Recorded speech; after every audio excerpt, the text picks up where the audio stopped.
Welcome back to our channel. So today in this video we are going to discuss about how to replace copyrighted music in YouTube videos without re-uploading. So without wasting much of our time, let's get straight into the video.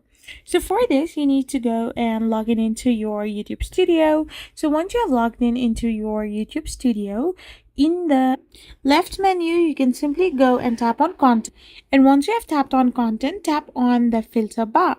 So once you tap on the filter bar, you can simply find the video that you're interested in. So once you have found the video that you're interested in the restrictions column, hover over the copyright section.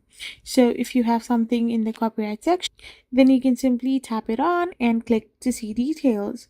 So under the content use section, find the relevant claim and click take action. Once you have done this, you can simply claim your video and simply replace the copyrighted music in YouTube video without even re-uploading it. I hope you found this video helpful, so don't forget to hit that subscribe button and to give us a thumbs up. We will be back again with more informative videos. Thank you for watching and stay tuned for our next video. We will be back again really soon.